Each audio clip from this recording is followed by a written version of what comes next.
Right. So we are now going to discuss the single slit diffraction pattern. Okay. Basically, what we are going to learn about is what happens when a parallel beam of light. Okay, I'm assuming red colored light. So we are going to learn about what happens when a parallel beam of light is incident on a narrow slit in a wall. Okay, in an opaque wall. So you can see the narrow slit here. So when a parallel beam of light passes through the slit and is incident on a screen which is at a significant distance from the slit, what do you see on the screen? Okay, that is what we call as the single slit diffraction pattern. Fine. Now we know that a parallel beam of light has a planar wavefront. So you can visualize a wavefront traveling in the forward direction, okay, as this parallel beam moves forward. So when the parallel beam just arrives at the slit, effectively what happens is a planar wavefront arriving at the slit. Now, wavefront is nothing but a collection of points or collection of sources which oscillate in phase with each other. Okay. Now, this narrow slit has significant width compared to the wavelength of light. Fine. So, the wavefront that arrives at the slit basically is a collection of a number of sources of light. Okay, every point on a wavefront behaves as a source of light. So here there are many sources, many point sources of light. This is how you have to imagine it. Okay, and from each point source in this slit, waves will be emitted in all directions. And you consider any point on the screen, okay, say this one, let's call it as point P. From every point source in this slit, one wave reaches the point P because a point source sends one wave in each direction. So from each of these point sources, there will be a wave arriving at P, okay, which is a random point on the screen. So at every point on the screen, there will be a number of waves like this being incident at the same time. And what you see at P will be the combined effect of all these waves. So basically, in single slit diffraction pattern, okay, or in single slit diffraction, what you find out is what kind of a pattern forms on the screen when a large number of waves interfere at a particular point on the screen. Okay. Now you can think of this slit as a collection of sources. The uppermost source, okay, I should have shown this in red itself.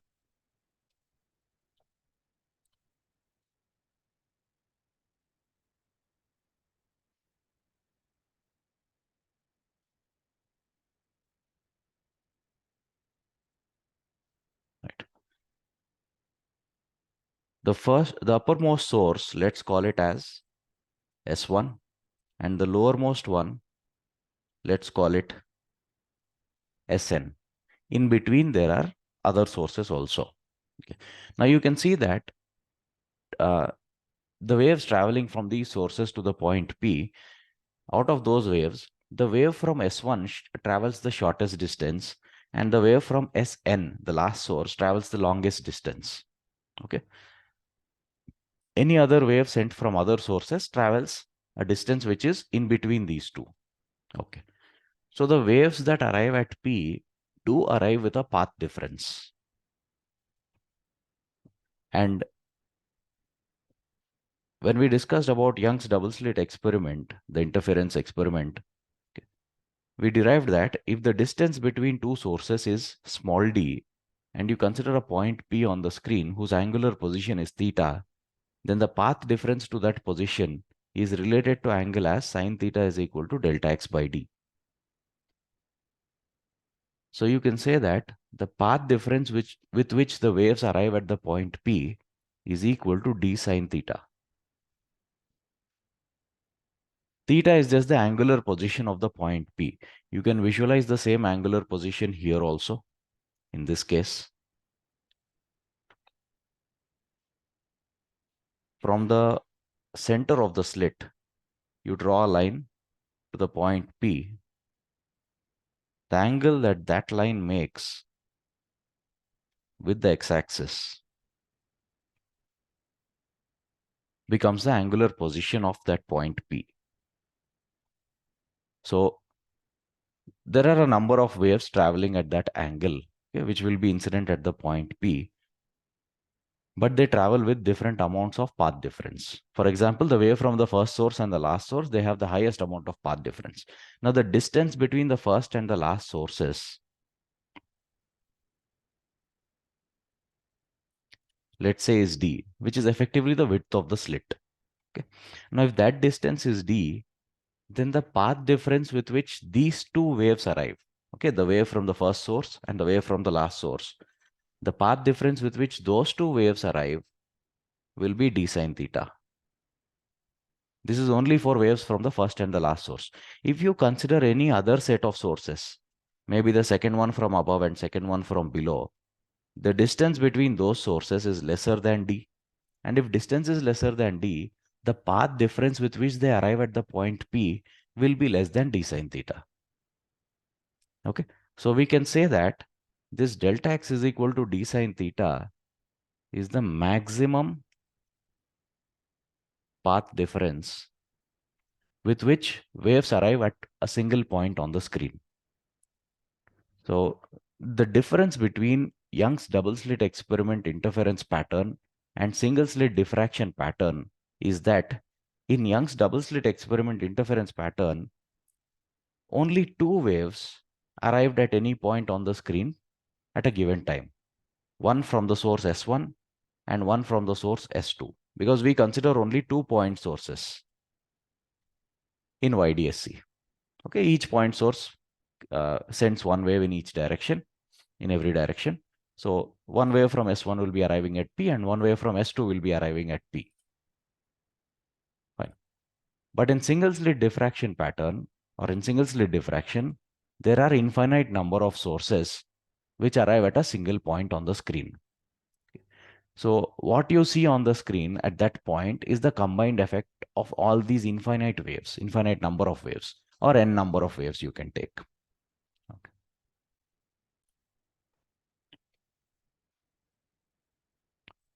Okay.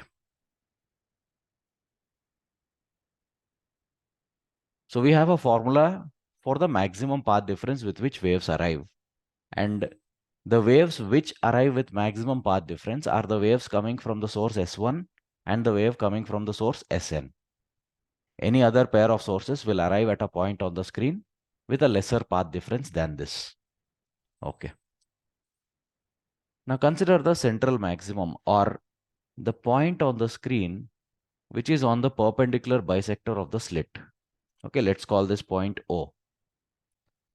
What is the angular position of that point? If you draw a reference line like this, the angle made by the line here becomes 0.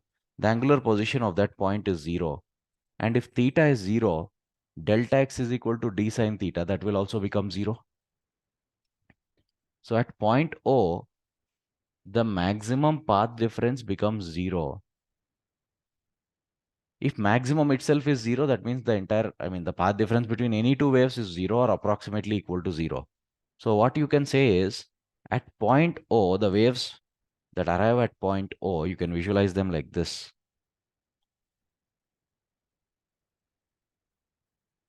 One from the first source, one from the last one, and others in between.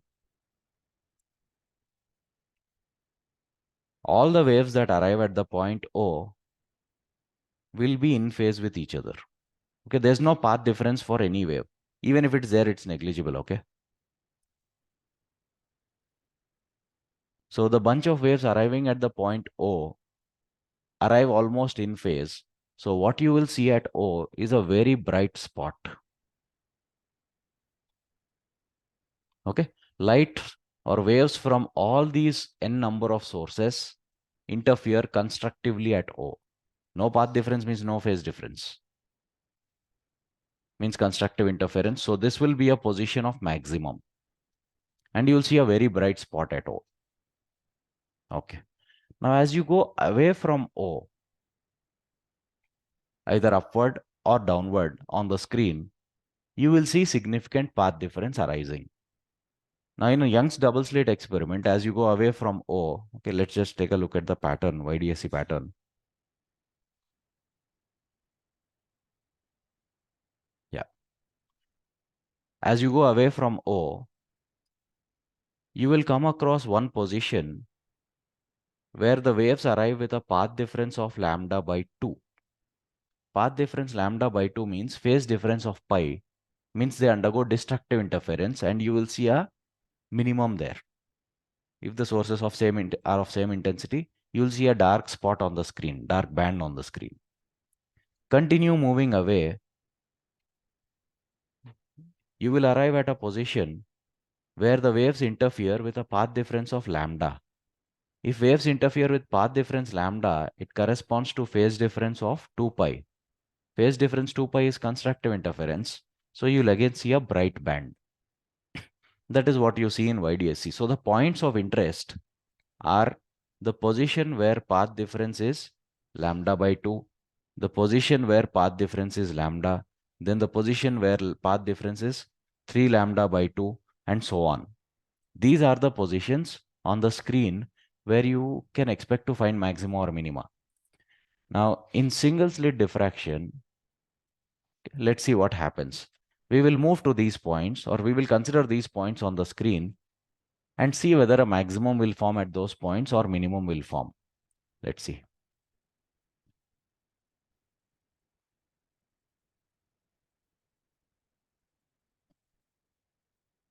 Consider this reference line. Reference line is just a perpendicular bisector, okay, of the slit. Just a moment.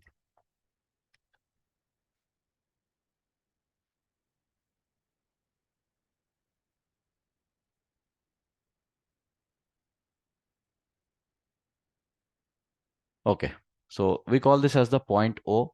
It is the central maximum, and we have just discussed that it will be a very bright spot because all the waves undergo constructive interference there.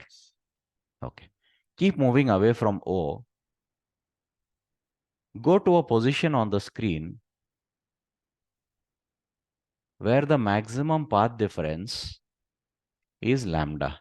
Now in Young's double slit experiment, that interference pattern, the first point of interest was where path difference is lambda by 2. The second point of interest was where the path difference is lambda. Here I am directly going to that point where the path difference is lambda.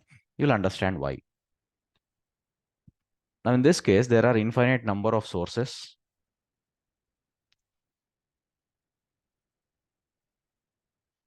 In this slit.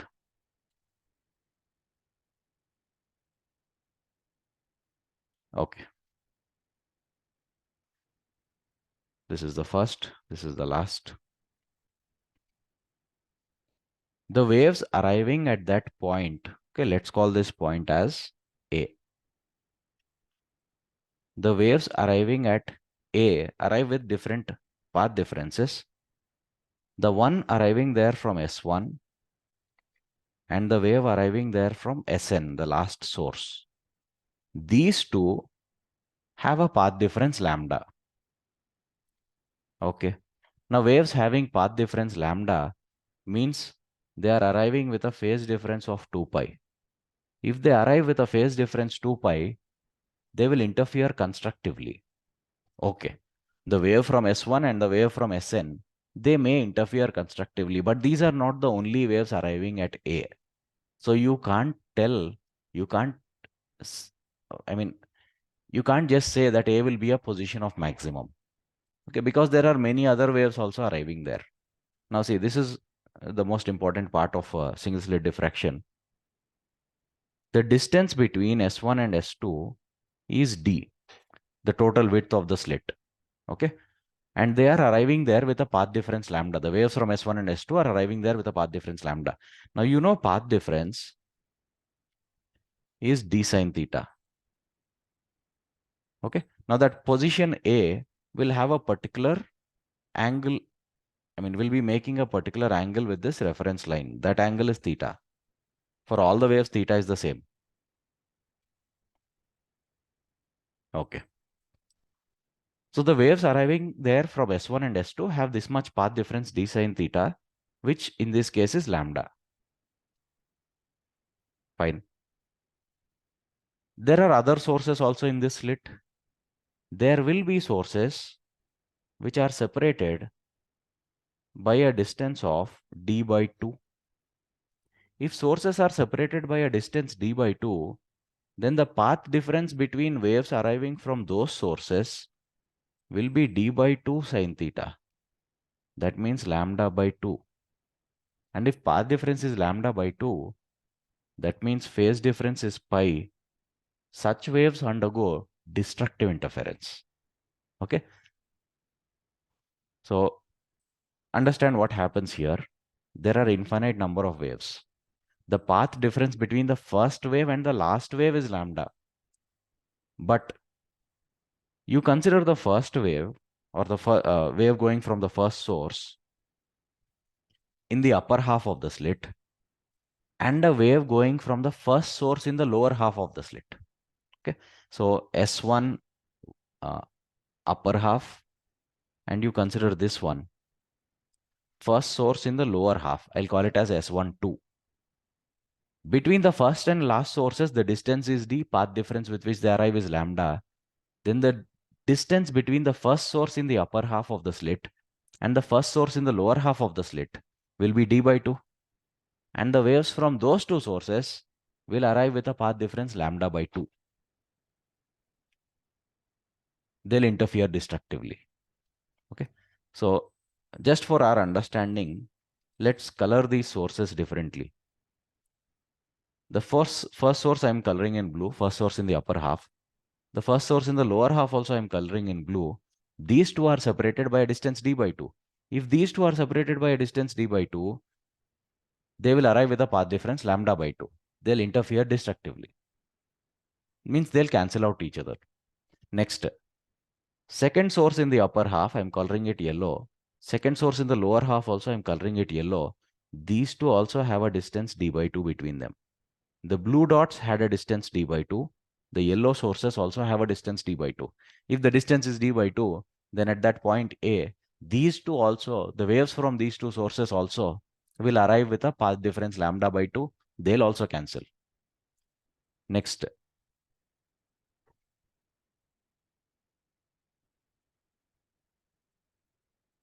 Okay. The third source in the upper half of the slit and the third source in the lower half of the slit. I'm assuming totally there are 6 sources. Let it be. Okay. Those two also will have a separation of d by 2 between them. Okay. Blue and blue had separation d by 2. Yellow have a separation d by 2. The pink and pink also have a separation d by 2. If separation is d by 2, they will arrive at the point A with a path difference lambda by 2. Those two waves also will cancel. So effectively what happens? The point on the screen where maximum path difference is lambda will be a point of minimum brightness. In fact, zero brightness. You will see a dark spot there. Okay. So this is how you find out what happens in single slit diffraction. You have to think of the slit as sets of sources. Fine. Now the width of this slit was d and the maximum path difference was lambda. Now what you have to do is you have to think of the slit as sets of sources which are separated by path difference lambda by 2. Okay. Or whose waves arrive at the screen with a path difference lambda by 2. Such, you have to break it down into such sets. Now, for the point A, the maximum path difference was lambda. Means when the separation between the sources is d, the path difference is lambda. So when separation becomes d by 2, path difference becomes lambda by 2. So what we do is, we effectively take the slit as a collection of two parts like this, two sets of sources like this. Okay. And first source of each set, waves from the first source of each set, the blue one and the blue one, They arrive there, interfere destructively, they cancel out. Second source from each set, the waves from them arrive there destructively, they cancel, and so on. So effectively what happens at the point A is you get a dark spot. In YDSC, at such a point, okay, what kind of a point? A point where the path difference is lambda. In YDSC, at point where the path difference is lambda, you see a bright band, maximum forming. Okay, I'm talking about.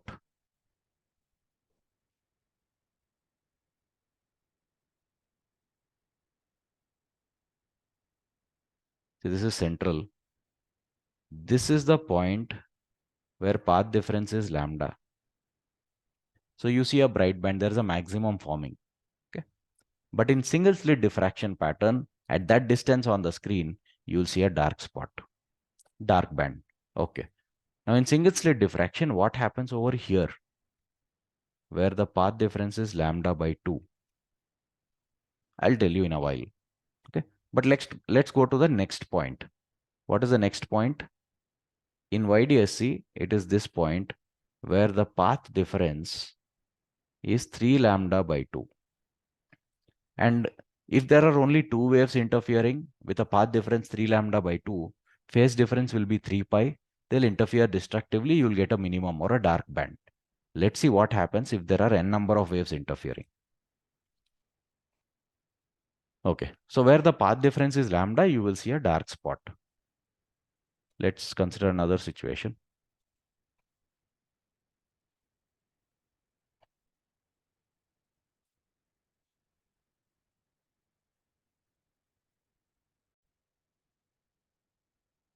Okay, now consider another point on the screen. Okay, the first point we considered was A, at which the maximum path difference was lambda, and we found that it will be a dark band, dark spot.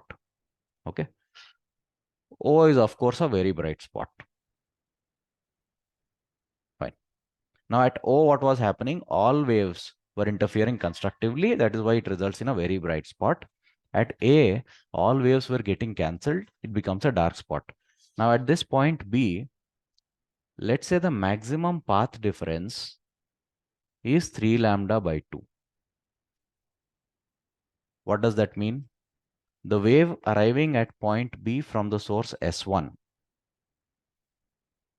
and the wave arriving at point B from the last source Sn, they have a path difference of 3 lambda by 2. Now these two sources, the first one and the last one, are separated by a distance d, the width of the slit. With that separation, they arrive there with a path difference 3 lambda by 2. Now we know that path difference is d sine theta. Okay, same drill again. And for d, I mean at this angle, when the separation between the sources is d, the path difference is 3 lambda by 2. But if path difference becomes d by 3, sorry, not path difference, if the distance between the sources becomes d by 3, then the path difference with which they arrive there becomes lambda by 2. And this is what we are interested in. If path difference is lambda by 2, that implies a phase difference of pi and destructive interference. Okay. So in single slit diffraction pattern, if you want to find out what happens on the screen, you first have to find out how many waves will get cancelled. Okay. Like in the last case, at point A, the maximum path difference was lambda. The maximum distance between the sources is d. For that, you get path difference lambda. If you take distance d by 2, path difference becomes lambda by 2. That will help. That will tell us which waves will cancel. Okay. So distance d by 2 means half of the slit. So we split the slit into two halves. One of width d by 2, the other of width d by 2. And for a wave going from every single source in the upper half of the slit, there is a wave going from the lower half of the slit cancelling it out. Okay, so effectively all of them got cancelled. Now here, the maximum path difference is 3 lambda by 2. So if the distance between the sources is d, small d, the path difference with which they arrive there is 3 lambda by 2. So if distance becomes d by 3, the path difference becomes lambda by 2. So what you now have to do is think of the slit or consider the slit as a combination of three sets of sources. First set, in a distance d by 2. Next set in a distance d by 2. And the third set also in a distance d by 2. Okay, wait. You can't take d by 2s, d by 3s. Sorry. So split the slit into 3 parts whose widths are d by 3, d by 3, and d by 3. Why? Because you consider it like this now. Look at the first source in the first part of the slit. I'm marking it in yellow. Hope you are able to observe. And the first source in the second part of the slit. I'm marking that also in yellow. These two have a path difference of d by 2. Wait, what am I saying? These two have a distance d by 3 between them. If distance is d by 3, these two will arrive at the point B with a path difference lambda by 2. Means the waves from these two sources interfere destructively. They'll cancel. Next, consider the second source in the first part of the slit and second source in the second part of the slit. These two also will have a distance d by 3 between them. And if distance is d by 3, they will arrive there with a path difference lambda by 2, phase difference pi. They'll interfere destructively, they'll cancel. Next, third source in the first part of the slit and third source in the second part of the slit. They also have a path difference they also have a distance d by 3 between them. They arrive there with a path difference lambda by 2. They'll cancel out. So effectively what will happen is waves from all sources in the first 1/3 of the slit are cancelled by waves from all sources in the second 1/3 of the slit. Gone. So what will remain at B? If waves from first 1/3, second 1/3 are cancelled, only waves from the third part of the slit survive. Like this. Okay. And the waves that are surviving will form a bright spot there, but it won't be as bright as the central one O. Why? Because at the central point O, waves from all sources were involved in the formation of that bright spot. None of them got cancelled. Okay. All the sources were involved in the formation of the central maximum. But you see that point B, which we have now considered, only 1/3 of the sources are involved in the formation of the bright spot there. So it won't be as bright as the central maximum. Okay. Now B is a point at which the path difference, maximum path difference is 3 lambda by 2. So for a distance D, path difference is 3 lambda by 2. Then for a distance D by 3, path difference will be lambda by 2. So we consider the slit as 3 equal parts, having widths d by 3, d by 3, and d by 3. All the sources in the first d by 3 and all the sources in the second d by 3, their waves will get cancelled. Only the last d by 3 will survive. And they will form a bright spot there. Is this clear? Yes. Okay. In YDSC, at that position where the path difference is 3 lambda by 2, you can see here, you get a minimum. It will be completely dark if the sources are of equal intensity, because there are only two waves interfering there in YDSC, and two waves interfering with path difference 3 lambda by 2 will cancel out. Okay. But in single slit pattern, it's a bright spot. Okay. Let's move to the next position. Next point of interest, where the path difference is 2 lambda. In YDSC, if path difference is 2 lambda, phase difference is 4 pi, they'll interfere constructively. You will get a bright band at that position. See what happens in single slit diffraction at that position.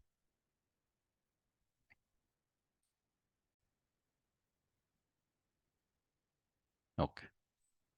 O, A, and B are done. Now the point of interest is C, at which the maximum path difference with which the waves arrive is 2 lambda. Now, which waves arrive with maximum path difference? The wave from the first and the last source. Okay.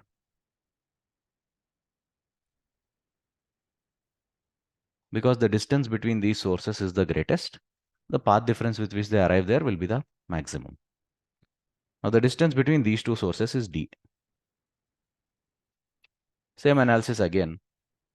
Path difference is d sine theta, and that for these two it is 2 lambda. Okay, at this angle, at this new angle. Angle for C I should write. In the previous ones also, this is angle at B. This is angle for A. Okay, different points on the screen are at different angles. Fine. So the maximum path difference with which waves arrive is 2 lambda, but there are other waves also which arrive with path differences less than this. And we want to first see which waves cancel out. And when do waves cancel out? When they have a path difference lambda by 2. If you want to make 2 lambda as lambda by 2, you have to divide by 4. So if you consider sources which are at a distance d by 4, then the path difference between them will be d by 4 times sine theta c, which is 2 lambda by 4, that is lambda by 2. So what we are now going to do is consider the slit of width d as 4 equal parts. 2 parts in the upper half and 2 parts in the lower half, obviously. Like this. Each part has a width of d by 4. And why are we interested in that width? If the width is d by 4, path difference will be lambda by 2. Okay. So first source in the first slit, I'm marking it in yellow. And the first source, okay, I should not say first slit, first part of the slit. First source in the first part and first source in the second part. The distance between them is d by 4. And if distance between them is d by 4, the waves from these sources arrive at the point C out of phase with each other. The waves arrive there with a path difference lambda by 2 out of phase, they'll cancel. Next, second source in the first part of the slit, second source in the second part of the slit. The distance between these two is also d by 4. And if distance is d by 4, they will also arrive at the point C with a path difference lambda by 2, they'll cancel. So all sources in the first part of the slit, or waves from all sources in the first part of the slit, are cancelled by waves from all sources in the second part of the slit. Gone. Next, third part of the slit and the fourth part. Consider the first source in the third part and the first source in the fourth part. Those two also have a distance d by 4 between them. If distance is d by 4, they arrive at point C with path difference lambda by 2, they cancel. And second source in the third part and second source in the fourth part, distance d by 4, arrive with a phase difference lambda by 2, cancel. So waves from all sources in the third part of the slit are cancelled by waves from sources in the fourth part of the slit. So effectively all the waves are getting cancelled. Rishi, tell me, what do you or what forms at the point C? Will it be a bright spot or a dark spot if all waves are cancelled?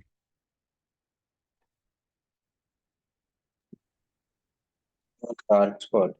If all waves are cancelled, you will get a dark spot.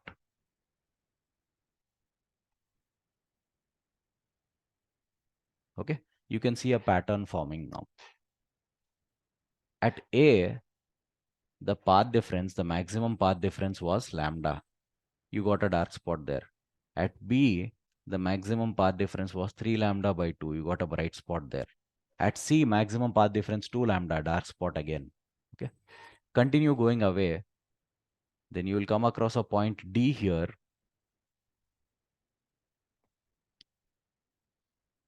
Where the maximum path difference is 5 lambda by 2. And that will be a bright spot again. But see, 5 lambda by 2 is 5 times of lambda by 2. So if you want to exactly tell what happens at that point, you'll have to split the slit into 5 parts now. Waves from first part will be cancelled by waves from second part. Waves from third part will be cancelled by waves from fourth part. Only waves from the fifth part of the slit, means only waves from 1/5 of the slit, will be involved in the formation of bright spot at D.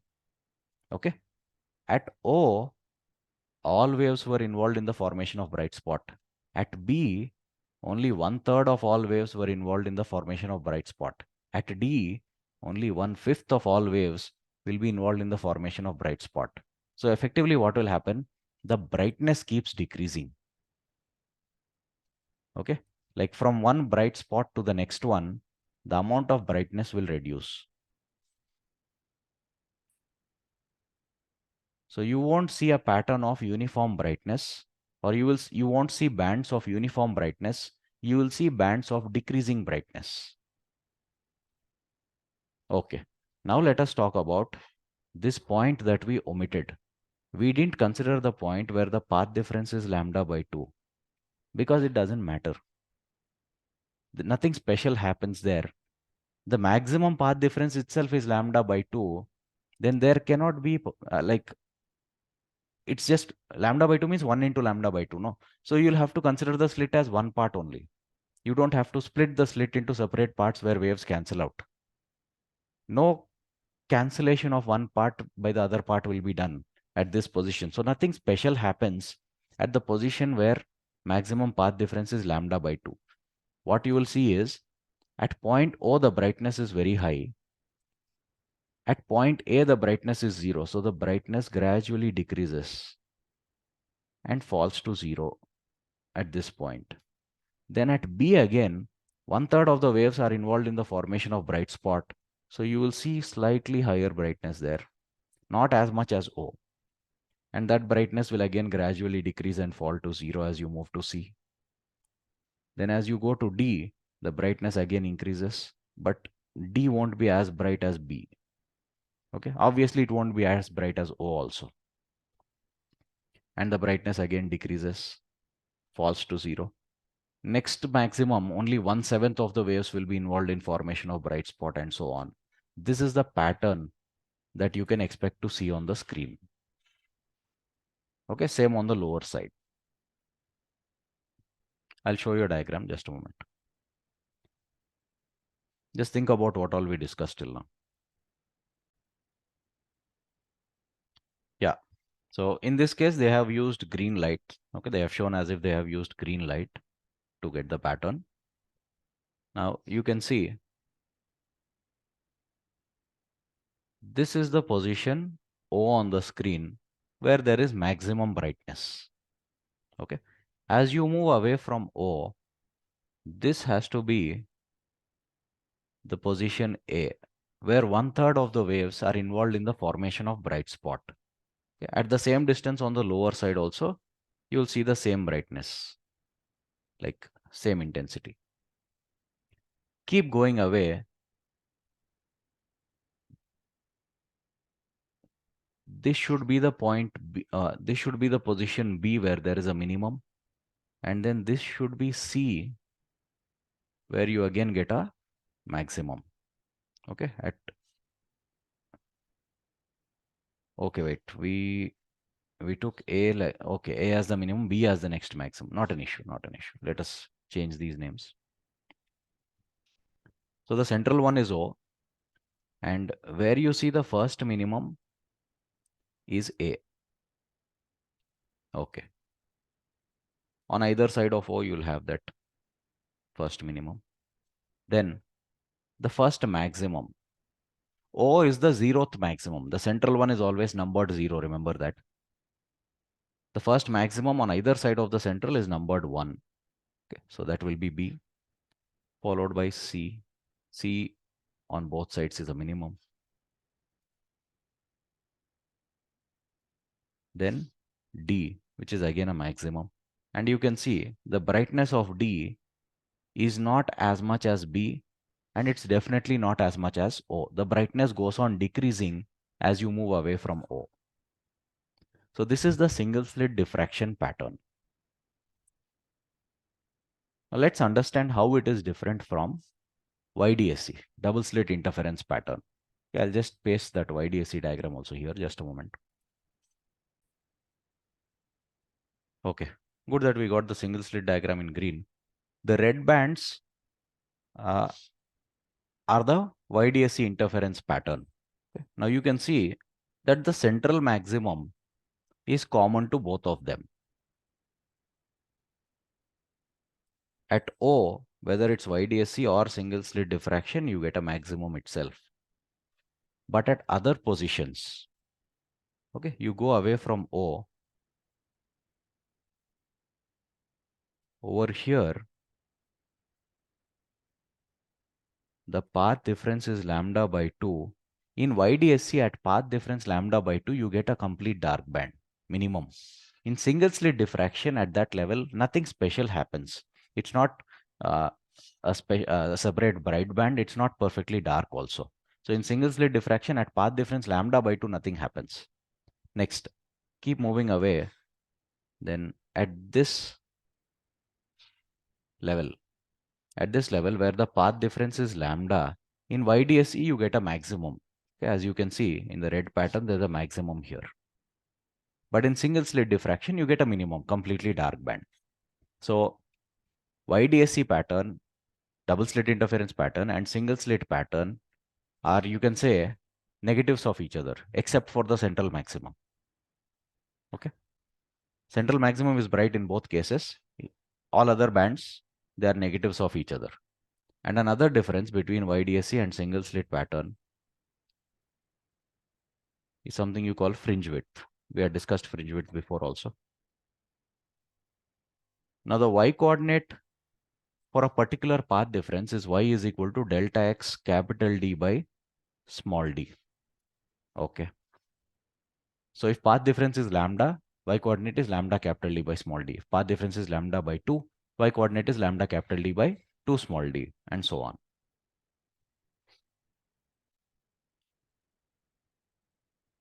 Now, how did we define fringe width? Fringe width is nothing but the width of each band. So you can say it's the distance between successive dark spots or successive dark bands. Now in YDSC, the first dark happens at y coordinate lambda capital D by 2 small d. And the first dark on this side also happens at y is equal to lambda capital D by 2 small d. Okay, upper side and lower side. So the total distance between these two is lambda capital D by small d. And not just these two, the distance between any two dark bands in YDSC is lambda capital D by small d itself. So in YDSC, all the bands have the same width.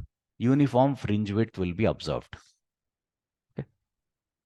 But in single slit diffraction pattern,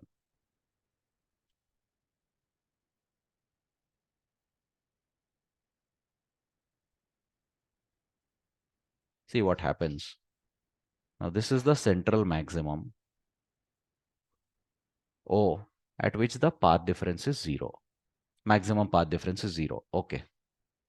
Now go to the minimum on this side. Where does minimum form in case of single slit diffraction pattern? Minimum forms where the path difference is lambda. Path difference lambda means its y coordinate is lambda capital D by small d. So this height is lambda capital D by small d. Similarly, distance to the first minimum on the other side will also be lambda capital D by small d. And if this is lambda d by d, the lower side is also lambda d by d. That means this total width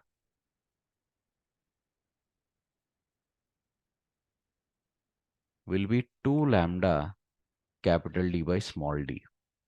The central fringe in single slit pattern is twice as wide as any YDSC fringe.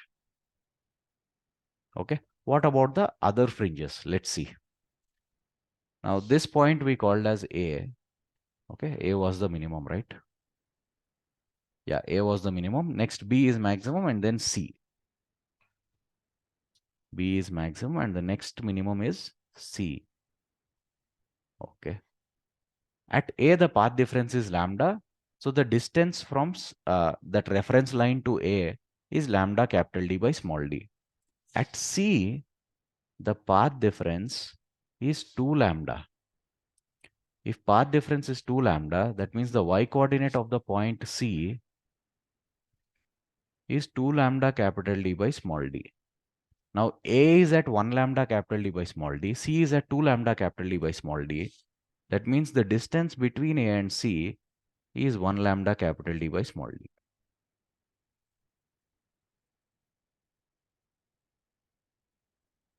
on the lower side also, the second bright band that you see, I should not say second actually, the first one below the central maximum that you see will have a width of lambda d by d only. And then the third one on the upper side or the lower side you consider, it will also have the same width lambda d by d. Why? Because see, the next maximum is d, next minimum you can call it e. At e, the path difference will be 3 lambda. Path difference 3 lambda means the y coordinate for e is 3 lambda capital D by small d. So the distance between C and E will be same as the distance between A and C, lambda capital D by small d. And the same thing you'll observe on the lower side as well.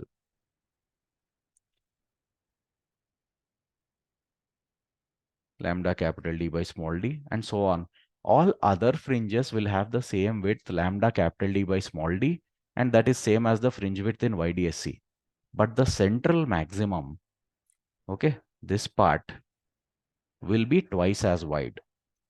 Okay, you can see in the graph that is drawn here also, this middle peak that is there, okay, the peak of intensity, its width is twice as much as any other peak. Okay, and in forming that central peak, all the waves are involved, so it is very bright.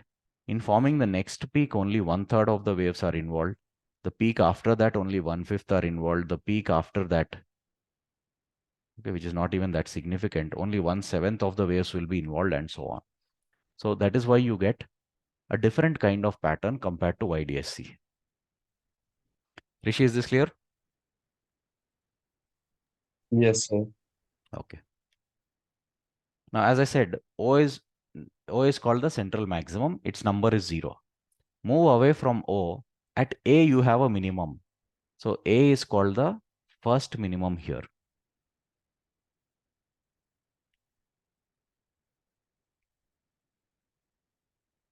C is called the second minimum.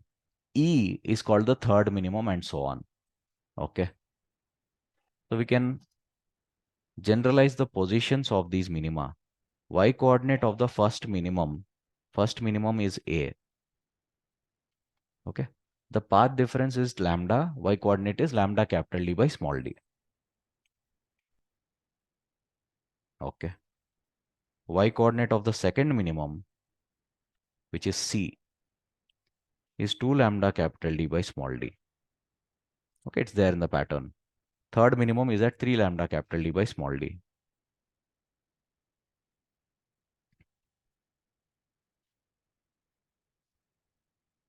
So Rishi, can you generalize this and tell me what will be the y coordinate of the nth minimum in the single slit diffraction pattern? N lambda d by d. Good. N lambda capital D by small d.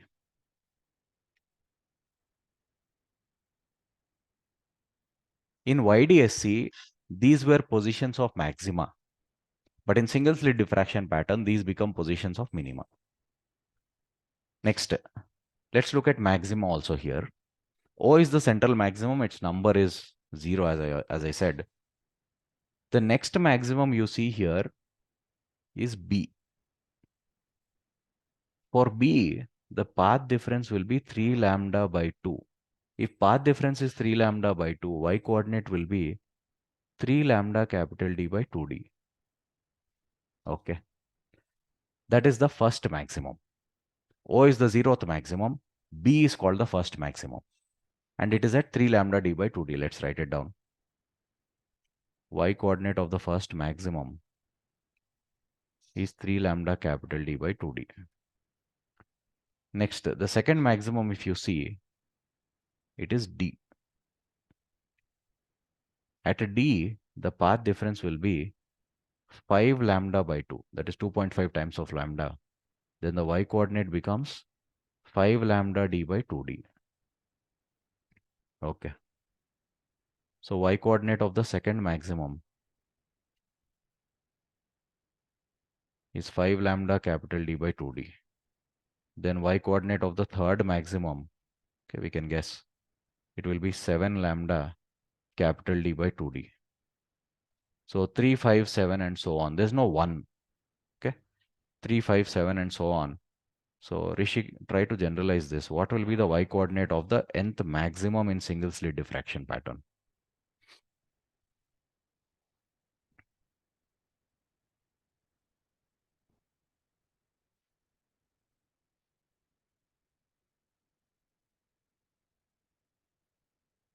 Lambda d by 2d is common. How do you generalize this pattern? For the first one, you should get 3. Second one, you should get 5. Third one, you should get 7.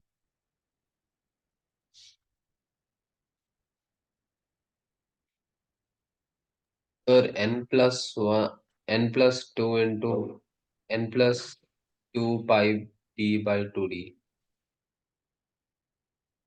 No, there's no pi, no. There's no pi anywhere in these distances.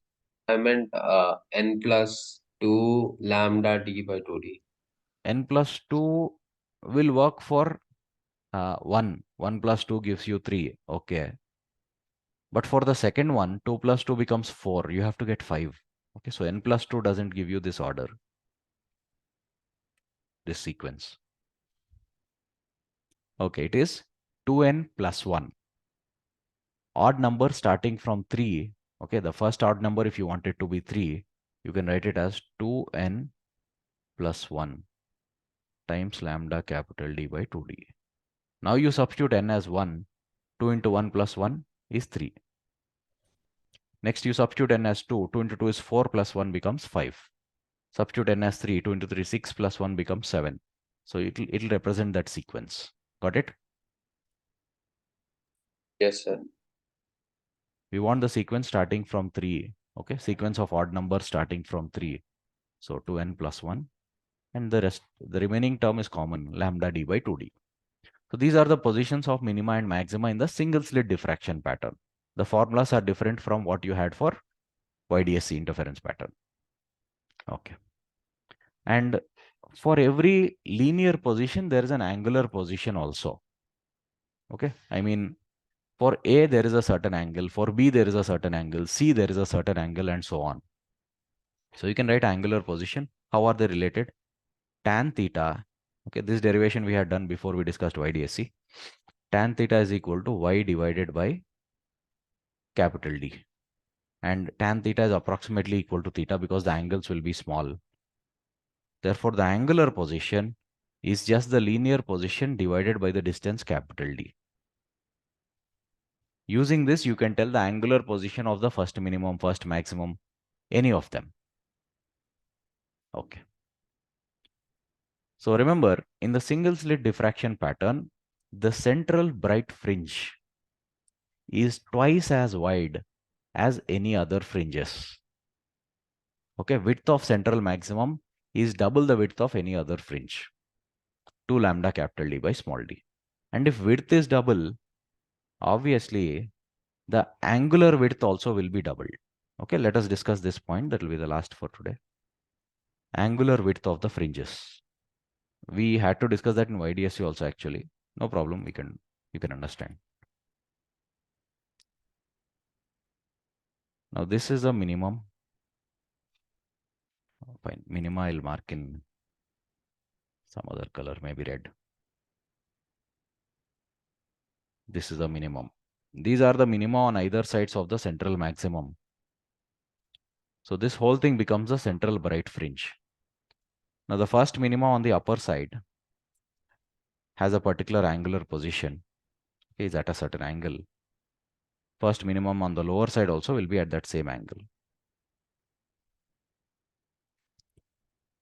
This whole angle, this complete angle, is called the angular width of the central maximum. Okay.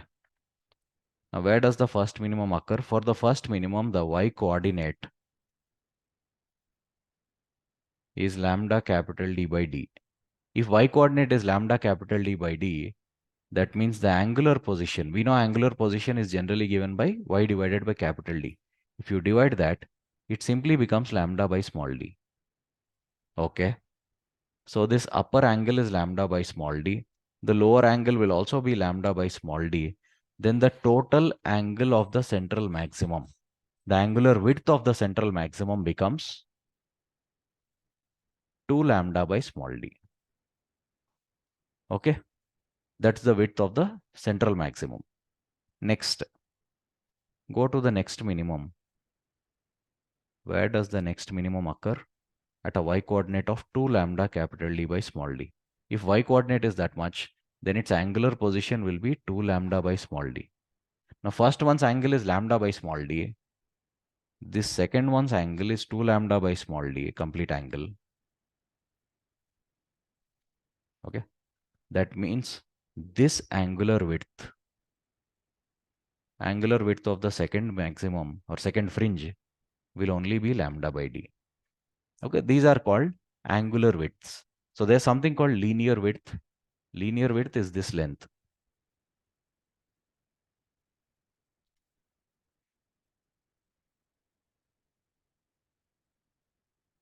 This is linear width. 2 lambda capital D by small d, 1 lambda capital D by small d, and so on. This is angular width. 2 lambda by small d. For this one, it will only be 1 lambda by small d. For all others, actually, it will be 1 lambda by small d only. These are called angular widths of the fringes. And angular width, you can write in YDSC also. In YDSC, the linear width is same for all the fringes. So angular width also will be same for all of them. And how much it will be? Lambda by d. Because in YDSC, the linear fringe width is lambda capital D by small d. Then the angular fringe width in YDSC for any fringe will be lambda by small d. Okay, linear fringe width divided by capital D gives you angular fringe width. Is this clear? Yes, sir. Okay. So this is how the single slit diffraction pattern forms. In double slit interference experiment, we take 2 point sources only. So only 2 waves will be arriving at any one point on the screen. In single slit diffraction pattern, the slit is quite wide. So there are a number of sources in the slit. So number of waves will be arriving at each point on the screen. Their combined effect is what we are looking at. Okay, and this is the kind of pattern that you get. Fine, that is all you need to know about single slit diffraction. Next class, we will solve a few problems based on this and move on to polarization. We'll try to finish this chapter in the next class.